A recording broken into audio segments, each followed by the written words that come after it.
Republican candidates backed by Donald Trump clung to small leads and closely watched races in Ohio and Kansas on Wednesday, with the narrow margins serving as encouraging signs for Democrats heading into November's elections.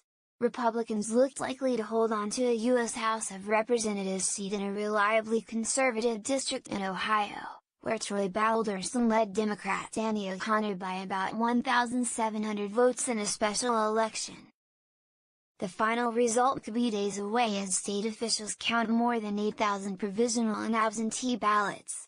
In a Kansas primary in the governor's race, staunch Trump ally and conservative firebrand Chris Kobach held a lead of less than 200 votes over current Governor Jeff Collier, but a final tally could take days or weeks.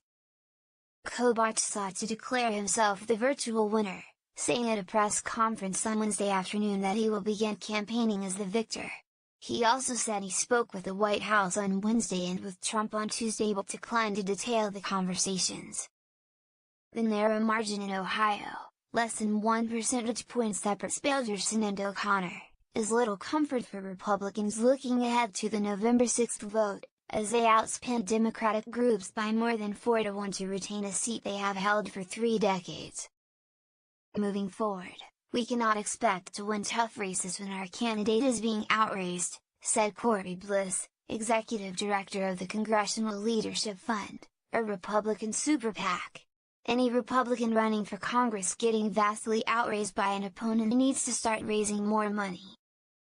Democrats performed dramatically better than expected in the last federal special election before the midterms, when Republicans are defending majorities in both the House and Senate. This gives me optimism, Democratic National Committee Chairman Tom Perez told CNN on Wednesday. Trump took credit for Balderson's lead, writing on Twitter that his fellow Republicans' campaign took a big turn for the better after he campaigned for him in the district on Saturday. Mark Weaver, a Columbus-based Republican strategist who did not work for Balderson, said Trump's visit helped fuel the party's get-out-the-vote efforts in the race's final days. He added, however, that it will be harder to replicate that effort nationwide in November when Trump and outside groups cannot focus on one specific race. Other Republicans, including Vice President Mike Pence and Ohio Governor John Kasich, had also rushed to Balderson's aid in a district Kasich once represented.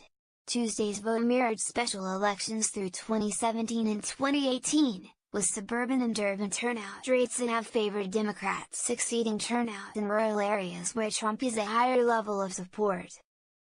If one side of the political divide sits on its hands in November, it will be a real problem for that party. And we know it won't be the Democrats, Weaver said. Trump won the Ohio district by 11 percentage points in the White House race in 2016.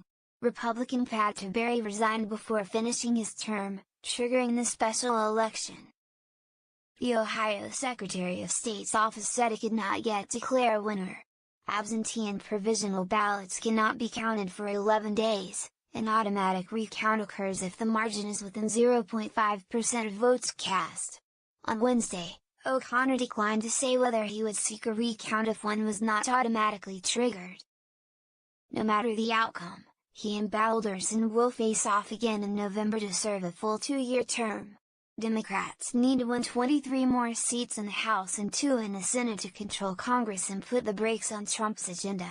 All 435 House seats, 35 of 100 Senate seats and 36 of 50 governor's offices are up for grabs in November. Kansas race nearly deadlocked. Kobach, Kansas Secretary of State, who was endorsed by Trump in the waning days of the primary race, and Collier each had about 41% of the vote on Wednesday. Kobach acknowledged that the counting of absentee and provisional ballots may result in him ultimately losing.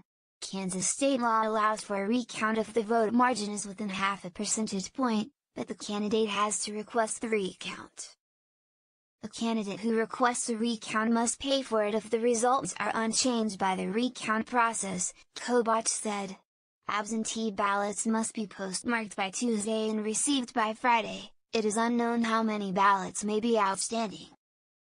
The recount process could take weeks and could be complicated as different counties in Kansas use different voting systems, said Patrick Miller, a political science professor at the University of Kansas.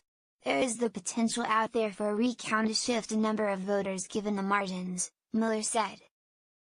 Kobach, who in his current role as Secretary of State is responsible for overseeing elections, dismissed the need to recuse himself from the process. There are multiple safeguards, Kobach said. Democrats are hoping to capitalize on dissatisfaction with deep tax cuts passed by former Republican Governor Sam Brownback that led to a state fiscal crisis. Collier was appointed to the seat after Brownback left office to serve in the Trump administration.